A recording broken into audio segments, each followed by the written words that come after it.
Hi all, welcome back to my mini vlog. So ನಾನು ಅಮೆಝಾನಲ್ಲಿ ಸ್ಟೀಲ್ದು cooker ತರಿಸ್ಕೊಂಡೆ.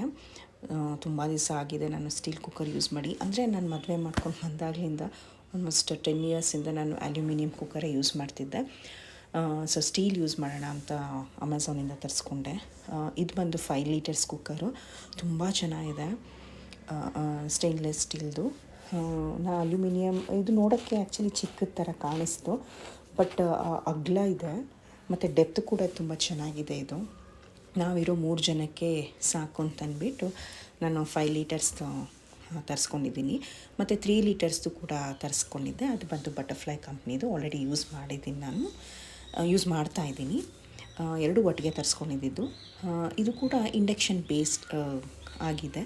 So induction ಸ್ಟವ್ಗೂ ಕೂಡ use ಮಾಡ್ಬೋದು, normal gas ಸ್ಟವ್ದು ಕೂಡ ಯೂಸ್ ಮಾಡ್ಬೋದು. ಸೊ ತುಂಬ ಚೆನ್ನಾಗಿತ್ತು. ಆ್ಯಕ್ಚುಲಿ ನನ್ನ ಕಝನ್ ತೊಗೊಂಡಿದ್ಲು, ನನಗೂ ಇಷ್ಟ ಆಯಿತು ಅವ್ರು ತೊಗೊಂಡಿದ್ದು. ಹಾಗಾಗಿ ನಾನು ಕೂಡ ಆನ್ಲೈನಲ್ಲಿ ಪರ್ಚೇಸ್ ಮಾಡಿಕೊಂಡೆ. ಅಮೆಝಾನಲ್ಲಂತೂ ನನಗೆ ಸ್ವಲ್ಪ ಕಡಿಮೆಗೆ ಸಿಗ್ತಿದ್ದು, ಕಾರ್ಡಲ್ಲಿ ಆಫರ್ ಇದ್ದಿದ್ದರಿಂದ. ಮತ್ತು ಇದ್ರ ಜೊತೆಗೆ ಒಂದು ಯೂಸರ್ ಮ್ಯಾನ್ಯಲ್ಲು ಮತ್ತು ವಿಷುವಲ್ ಕೂಡ ಕೊಟ್ಟಿರ್ತಾರೆ. ಇದೇನಪ್ಪ ಇದ್ರ ಸ್ಪೆಷಾಲಿಟಿ ಅಂತಂದರೆ, ಈ ಥರ ಲಿಡ್ ರೌಂಡ್ ಶೇಪ್ ಇರೋದ್ರಿಂದ ಸೊ ಡೈರೆಕ್ಟ್ ಕುಕ್ಕರ್ ಇಟ್ಟಾಗ ನೀರೆಲ್ಲ ಅಷ್ಟು ಆಚೆ ಬರೋದಿಲ್ಲ. ಸೊ ಹಾಗಾಗಿ ಈ ಥರ ಸ್ಪೆಷಲಾಗಿ ಲಿಡ್ ಮಾಡಿದ್ದಾರೆ. ನನಗಂತೂ ತುಂಬ ಇಷ್ಟ ಆಯಿತು. ಸೊ ನೀವು ಕೂಡ ಟ್ರೈ ಮಾಡಿ. ಇದು 5 ಲೀಟರ್ದು, ಇದರಲ್ಲಿ ಜಸ್ಟ್ 5.5 ಮತ್ತು 7 ಲೀಟ್ರದ್ದು 12 ಲೀಟ್ರದ್ದು ಕೂಡ ಇದೆ. ಸೊ ಓವರಾಲ್ ನನಗಂತೂ ಇದು ಸ್ಟೇನ್ಲೆಸ್ ಸ್ಟೀಲ್ ಟೆಕ್ಸ್ಚರ್ ತುಂಬ ಇಷ್ಟ ಆಯಿತು. ಹೋಪ್ ನಿಮಗೂ ಇಷ್ಟ ಆಗಿದೆ ಅಂತ ಅಂದ್ಕೊತೀನಿ.